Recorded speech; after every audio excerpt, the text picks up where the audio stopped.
Welcome to एडुजोस। एडुजोस में आप सभी लोगों का स्वागत है। दोस्तों, आज 12 अक्टूबर को एसएससी सीएचएसएल 2019-20 का जो एग्ज़ाम हुआ है उसके तीनों शिफ्ट यानी फर्स्ट, सेकंड और थर्ड तीनों शिफ्ट के जो जनरल अवेयरनेस के क्वेश्चन हैं, जीके जीएस के, ये सारे क्वेश्चंस हमारे पास आ चुके हैं। क्वेश्चन आने में थोड़ा सा देरी हुई है और सभी क्वेश्चन जो है वो 100% जेन्यून और ऑथेंटिक हैं। फिर भी आपको किसी क्वेश्चन में अगर कमी लगती है तो आप कमेंट करके ज़रूर बताइएगा। जिन लोगों का एग्ज़ाम हुआ है आशा करते हैं अच्छा एग्ज़ाम हुआ होगा, और आने वाले दिनों में जिनका एग्ज़ाम अभी बाकी है उनके भी बेहतर एग्ज़ाम होने की कामना करते हैं हम लोग। तो चलिए वीडियो को शुरू करते हैं। सबसे पहले आपसे रिक्वेस्ट करूंगा, आप हमारे एंड्रॉयड ऐप को भी डाउनलोड कर सकते हैं जो गूगल प्ले स्टोर पर अवेलेबल है, और इसका डिस्क्रिप्शन में डायरेक्ट लिंक भी दिया गया है। आप हमारे चैनल से पहली बार जुड़ रहे हैं तो चैनल को सब्सक्राइब जरूर करें, क्योंकि एसएससी और रेलवे या बाकी जो भी गवर्नमेंट जॉब एग्ज़ाम्स होते हैं उनकी एनालिसिस यहाँ पर हर बार की जाती है। तो सबसे पहला जो क्वेश्चन यहाँ पर आपके सामने है वो है, इंसुलिन की कमी के कारण कौन सा रोग होता है। ठीक है, पहला, दूसरा और तीसरा तीनों शिफ्ट हम लोग यहाँ पर देखेंगे। तो सबसे पहला यहाँ पर क्वेश्चन है, तो इसका आंसर हो जाएगा मधुमेह। इसी को हम लोग डायबिटीज़ भी कहते हैं। इंसुलिन की कमी से कौन सा रोग होता है? डायबिटीज़। इसके बाद क्वेश्चन पूछा गया है, ब्रेन ऑफ कंप्यूटर किसे कहते हैं? तो ये सबको पता है कि जो कंप्यूटर का मस्तिष्क या कंप्यूटर का जो ब्रेन कहलाता है वो सीपीयू को कहा जाता है, और सीपीयू का मतलब होता है सेंट्रल प्रोसेसिंग यूनिट। ठीक है, सेंट्रल प्रोसेसिंग यूनिट जो है वो इसका फुल फॉर्म होता है। ये कंप्यूटर का क्वेश्चन है। एसएससी अक्सर जो है वो 50 नंबर का जब क्वेश्चन पूछा जाता था, 50 नंबर के जब जीके के क्वेश्चन होते थे, वहाँ पर दो क्वेश्चन कंप्यूटर का होता था, और जब 25 नंबर का होने लगा तो अब वहाँ पर एक क्वेश्चन कंप्यूटर के जरूर होते हैं। मानसिक स्वास्थ्य जागरूकता बढ़ाने में उनके नेतृत्व के लिए क्रिस्टल अवार्ड 2019 किसे दिया गया है? ठीक है, तो ये क्रिस्टल अवार्ड 2019 जो है वो दीपिका पादुकोण को दिया गया है। किस लिए दिया गया था? मानसिक स्वास्थ्य जागरूकता बढ़ाने के लिए उसका जो नेतृत्व किया था उन्होंने, तो इसी वजह से इनको ये क्रिस्टल अवार्ड 2019 दिया गया था। भारत में दूसरी सबसे लंबी नदी कौन सी है? आंसर गोदावरी। इस क्वेश्चन पर मुझे थोड़ा सा डाउट है, ये क्वेश्चन पूछा गया है या नहीं, आप कमेंट करके ज़रूर बताइएगा।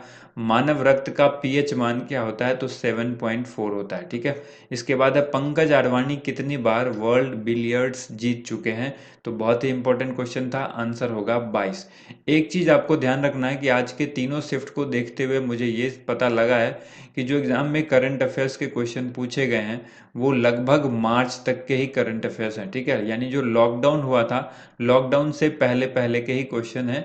एक आध क्वेश्चन ऐसा आपको देखने को लग सकता है कि लॉकडाउन के बाद का है, लेकिन ऐसा लॉकडाउन जो मैक्सिमम क्वेश्चन है वो लॉकडाउन से पहले का है, क्योंकि आपके क्वेश्चन पेपर जो हमने बताया था कि पहले ही क्वेश्चन पेपर तैयार हो चुका था, एग्ज़ाम भी हो रहे थे, तो 2-3 दिन एग्ज़ाम भी हो चुका था। उसके बाद उसको इस कोरोना वायरस के चक्कर में उसको एग्ज़ाम को जो है वो पोस्टपोन किया गया।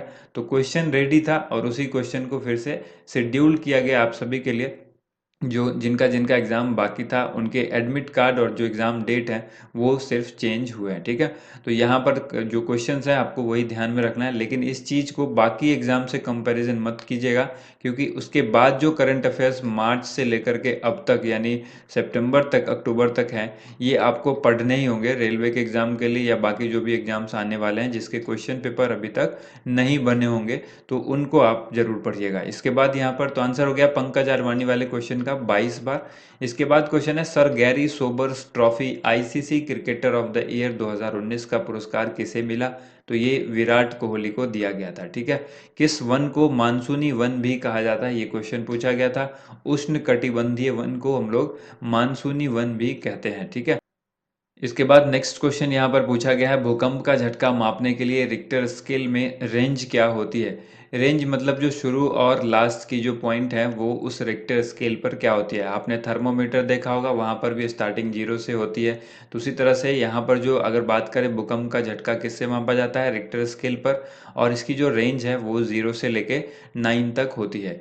इकोनॉमिस्ट इंटेलिजेंस यूनिट यानी ईयूयू के द्वारा जारी किए गए index of cancer preparedness, ICP जिसको बोलते हैं, इसमें भारत का रैंक क्या था? तो इसमें भारत का रैंक 19वां था। ये क्वेश्चन पूछा गया था। ये देखिए यहाँ पर हमने आपको ये जो क्वेश्चन है वो इस तरह से बिल्कुल नहीं हो सकता है इसी लाइन में।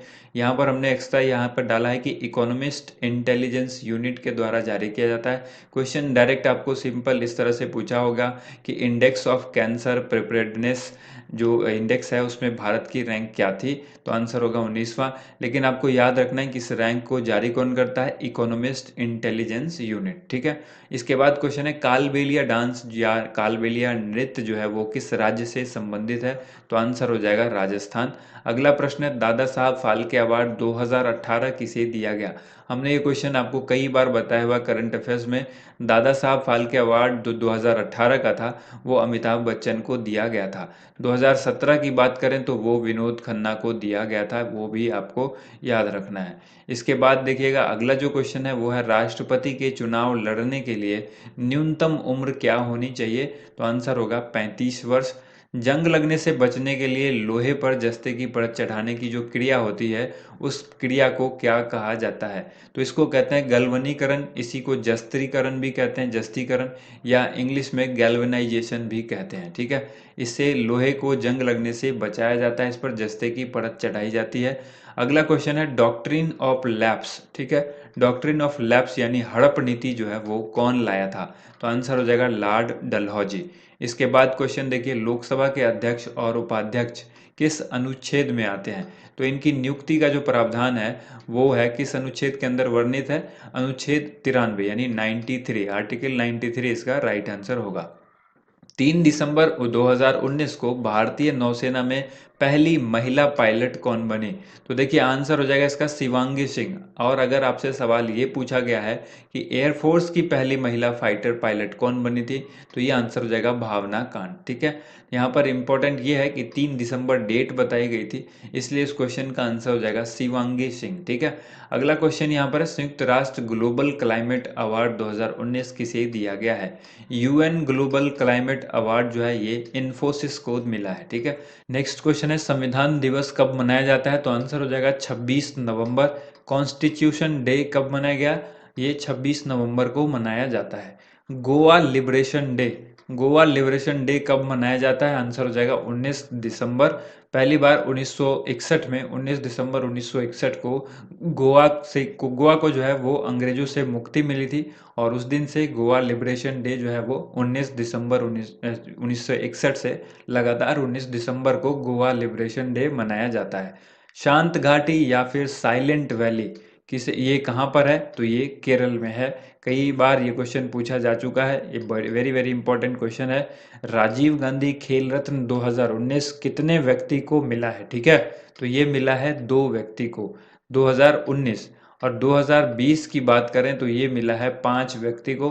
अगला यहाँ पर क्वेश्चन है कांडला बंदरगाह का नया नाम क्या है, तो कांडला बंदरगाह का जो नया नाम है दीनदयाल उपाध्याय बंदरगाह। इसके बाद क्वेश्चन है तीरंदाजी किस देश का राष्ट्रीय खेल है, तो आंसर हो जाएगा भूटान, ठीक है। भूटान हमारा पड़ोसी देश है, तो इसकी बाकी चीज़ें भी आपको याद होनी चाहिए। यहाँ की मुद्रा, यहाँ की राजधानी, यहाँ के प्रधानमंत्री, यहाँ के राष्ट्रपति, तो ये सारी चीज़ें आपको याद रखनी होगी। भारत के जितने भी पड़ोसी देश हैं उनको खास करके आपको याद रखना है। मालदीव के राष्ट्रपति देखिए यहाँ पर पूछा गया, तो इब्राहिम मोहम्मद सोलिह जो है वो यहाँ के राष्ट्रपति हैं। इसके बाद पूछा गया सागा फेस्टिवल जो है वो किस राज्य से संबंधित है, तो आंसर होगा सिक्किम से। जम्मू कश्मीर के राज्यपाल कौन हैं, तो देखिए जम्मू कश्मीर के वर्तमान में उपराज्यपाल हैं जो कि गिरीश चंद्र मुर्मू हैं, ये आपको याद रखना है, ठीक है। क्वेश्चन में उस वक्त जो है वो अगर पहले से क्वेश्चन सेट था तो वहाँ पर राज्यपाल पूछा गया होगा, और उसके हिसाब से ही आपको वहाँ पर ऑप्शन देख करके आंसर करना था। मध्य प्रदेश के राज्यपाल वर्तमान में कौन है, तो आंसर हो जाएगा आनंदीबेन पटेल। देखिए क्योंकि जम्मू कश्मीर अब यूनियन टेरिटरी है इसलिए यहाँ पर उपराज्यपाल हैं। मध्य प्रदेश के राज्यपाल के बारे में हमने आपको कई बार बताया कि देखिए मध्य प्रदेश के जो वर्तमान में राज्यपाल हैं वो आनंदीबेन पटेल हैं, जो यूपी की भी जो है वो राज्यपाल हैं। इनको अतिरिक्त प्रभार मिला हुआ है मध्य प्रदेश का। लेकिन ये क्वेश्चन में ऑप्शन नहीं होगा क्योंकि क्वेश्चन पहले से बना हुआ है। वहाँ पर ऑप्शन लालजी टंडन होगा। लालजी टंडन के मरने के बाद यानी इनकी जब मृत्यु हुई उसके बाद यहाँ का कार्यभार जो है वो आनंदीबेन पटेल को दिया गया। तो आंसर यहाँ पर मेरे समझ से लालजी टंडन ऑप्शन में जरूर होगा। अगला क्वेश्चन है सरदार पटेल की मूर्ति के आर्किटेक्ट कौन थे, तो जो मूर्ति की बात की गई है तो यहाँ पर आंसर हो जाएगा राम सुतार। और अगर पूछा गया होगा कि कौन विदेशी जो आर्किटेक्ट था वो कौन था, तो वहाँ पर जो मूर्तिकार का जब बात होती है तो आंसर हो जाएगा राम सुतार। और जब ऐसे क्वेश्चन पूछा गया कि आर्किटेक्ट जो है वो जिसके अंदर जो जिसके गाइडेंस में ये पूरा बना, क्योंकि उसके अंदर जो है वो कई ऐसी बिल्डिंग भी बनी है उसके अंदर। तो उसको जो है माइकल ग्रेव्स के अंदर, ये आपको याद रखना है, वो एक आर्किटेक्ट थे, अमेरिका के आर्किटेक्ट, जिनकी निगरानी में ये सब हुआ। साहित्य अकादमी पुरस्कार 2019 किसे दिया गया? तो आंसर होगा शशि थरूर और नंद किशोर आचार्य, इन दोनों को साहित्य अकादमी पुरस्कार 2019 दिया गया था। विश्व का सबसे बड़ा बुद्ध मंदिर कहाँ पर है? ये क्वेश्चन पूछा गया। इंडोनेशिया इसका आंसर हो जाएगा। बीसीसीआई के प्रेसिडेंट जो है वो अक्टूबर 2019 के हिसाब से पूछा गया कि कौन है? तो सौरव गांगुली इसका आंसर होगा। 2019 की मिस वर्ल्ड पूछा गया है कि किस देश की है, ठीक है। देखिए आपको सबको पता है कि टोनी एन सिंह जो है वो बनी थी मिस वर्ल्ड। तो ये बनी है 2019 की मिस वर्ल्ड, जो कि जमैका की है, जमैका देश की। लेकिन अगर आपको याद रखना है तो आप भारतीय मूल की भी याद रख सकते हैं। सवाल पूछा जा सकता है किस मूल की हैं, तो भारतीय मूल की नागरिक हैं जो जमैका की हैं, ठीक है। इसके बाद अगला यहाँ पर जो क्वेश्चन है, किस मंडल को ओजोन मंडल कहते हैं? तो आंसर होगा समताप मंडल को हम लोग ओजोन मंडल के नाम से जानते हैं। बहादुर शाह जफर को किस जेल में रखा गया था? तो रंगून के जेल में रखा गया था, तो आंसर हो जाएगा रंगून। लखनऊ पैक्ट 1916 के अध्यक्ष कौन थे? तो आंसर होगा अंबिका चरण मजूमदार, ठीक है। इसके बाद क्वेश्चन है संविधान की आत्मा और हृदय। संविधान की हृदय और आत्मा यानी हार्ट एंड सोल जो है वो किसको कहते हैं? तो ये कहा जाता है अनुच्छेद 32 को, यानी आर्टिकल 32 को संविधान का हार्ट एंड सोल कहते हैं, ठीक है। ये बहुत ही इंपॉर्टेंट है, कई बार एग्जाम में पूछा जा चुका है। मुख्य न्यायाधीश को नियुक्त कौन करता है? यानी मुख्य न्यायाधीश की नियुक्ति कौन करते हैं? राष्ट्रपति कहते हैं। और जो मुख्य चुनाव आयुक्त की नियुक्ति कौन करते हैं? तो इन दोनों प्रश्नों में से कोई एक प्रश्न ही पूछा गया होगा। दोनों एक जैसे प्रश्न हैं और इस प्रश्न में से कोई एक प्रश्न ही पूछा गया होगा, तो आंसर इसका हो जाएगा राष्ट्रपति। दोनों प्रश्न का आंसर क्या होगा? राष्ट्रपति। इसके बाद है प्रारूप समिति के अध्यक्ष कौन थे? तो डॉक्टर भीमराव अंबेडकर। बहुत इजी क्वेश्चन, ठीक है। इसके बाद है भारतीय स्वाधीनता अधिनियम 1947 किसके द्वारा ब्रिटिश संसद में पेश किया गया? तो अगर ये पूछा गया कि किसके द्वारा संसद में पेश किया गया, तो फिर आंसर हो जाएगा ब्रिटिश प्रधानमंत्री उस वक्त थे क्लीमेंट एटली, तो आंसर हो जाएगा क्लीमेंट एटली। लेकिन अगर ये पूछा गया कि कौन इसको लाया था, भारतीय स्वाधीनता अधिनियम 1947 को किसके द्वारा लाया गया था, तो फिर आंसर हो जाएगा लॉर्ड माउंटबेटन, ठीक है। ये आपको याद रखना है। इसके बाद है 73वां संविधान संशोधन किससे संबंधित है? तो 73rd जो अमेंडमेंट है वो किससे संबंधित है? पंचायती राज से। इसके बाद क्वेश्चन है the story of my experiment with truth. ये पुस्तक जो है वो एक ऑटोबायोग्राफी है, और ये किसकी ऑटोबायोग्राफी है? महात्मा गांधी की, ठीक है। नेक्स्ट क्वेश्चन है खेलों के लिए जो कोचिंग दी जाती है, तो खेल के कोचिंग के लिए दिए जाने वाला जो अवार्ड है वो कौन सा अवार्ड है? तो वो है द्रोणाचार्य अवार्ड, ठीक है। इसके बाद है राष्ट्रीय खेल दिवस मनाया जाता है, ये कब मनाया जाता है? 29 अगस्त को हर वर्ष मनाया जाता है। मेजर ध्यानचंद की जयंती के अवसर पर मनाया जाता है। ये चीज़ इंपॉर्टेंट है, ये आपको याद रखना है, क्योंकि ऐसा क्वेश्चन एक बार पूछा गया है। आज सागरमाला प्रोजेक्ट के बारे में क्वेश्चन पूछा गया है। तो देखिए सागरमाला प्रोजेक्ट के बारे में जो क्वेश्चन पूछा गया है, यानी सागरमाला परियोजना, तो ये परियोजना बंदरगाहों के आधुनिकीकरण से संबंधित है। और इसको 2017 में नरेंद्र मोदी के द्वारा जो है ये जो है स्टार्ट किया गया। वैसे ये जो है वो अटल बिहारी वाजपेयी के समय में इसको शुरू किया गया था, लेकिन बंदरगाहों के आधुनिकीकरण के लिए नरेंद्र मोदी ने इसे 2017 में फिर से शुरू किया है, सागरमाला प्रोजेक्ट, ठीक है। इसके बाद क्वेश्चन पूछा गया RH फैक्टर की खोज किसने की थी? तो आंसर हो जाएगा 1940 में लैंडस्टीस के द्वारा की गई थी। लैंडस्टीनर के द्वारा 1940 में RH फैक्टर की खोज की गई थी। इसके बाद है असम में जो बिहू है वो किस महीने में यानी किस माह में मनाया जाता है? बिहू सबको पता है कि असम का है। अब ये पूछा गया कि किस महीने में मनाया जाता है, तो हर वर्ष अप्रैल महीने में मनाया जाता है। नेक्स्ट क्वेश्चन है राष्ट्रीय युवा दिवस किसके जन्म दिवस पर मनाया जाता है? तो आंसर हो जाएगा स्वामी विवेकानंद। स्वामी विवेकानंद के जन्म दिवस पर राष्ट्रीय युवा दिवस यानी नेशनल यूथ डे मनाया जाता है। इसके बाद क्वेश्चन है तुर्कमेनिस्तान की मुद्रा क्या है? तो देखिए हमने आपको पहले ही बताया कि कुछ देश हैं जो कि पड़ोसी हैं, उसके अलावा भी कुछ इंपॉर्टेंट देश हैं जो चर्चा में रहते हैं, उनकी मुद्रा आपको याद रखना है। तो तुर्कमेनिस्तान की मुद्रा पूछी गई है, आंसर होगा मन्नत। उसके बाद क्वेश्चन है राजस्थान के मुख्यमंत्री कौन है? तो राजस्थान के मुख्यमंत्री हैं अशोक गहलोत। और इस तरह से हमने आपको सभी राज्यों के जो राज्यपाल हैं, उपराज्यपाल हैं, मुख्यमंत्री हैं, उसकी अलग से वीडियो आपको जो हर महीने हम वो अपडेट देते रहते हैं, तो आप उस वीडियो को ज़रूर देखें। उसमें आपको राज्यसभा की सीटें, लोकसभा की सीटें और उस राज्य की विधानसभा की सीटें भी बताई जाती हैं। साथ में उसको मैप के थ्रू आपको बताया जाता है कि वहाँ की जो राजधानी है वो कहाँ पर है। तो उस वीडियो को ज़रूर देखा करें, क्योंकि 1 से 2 क्वेश्चन आपको यहाँ पर देखेंगे कि तीनों शिफ्ट में लगभग एक एक क्वेश्चन जो है वो इस तरह से राज्यपाल मुख्यमंत्री से पूछ दिया गया है। तो राजस्थान के मुख्यमंत्री कौन है? अशोक गहलोत। और असहयोग आंदोलन कब हुआ था? तो आंसर हो जाएगा 1920। ठीक है, तो यहाँ पर टोटल क्वेश्चन हमने देख लिए फर्स्ट, सेकंड और थर्ड शिफ्ट के।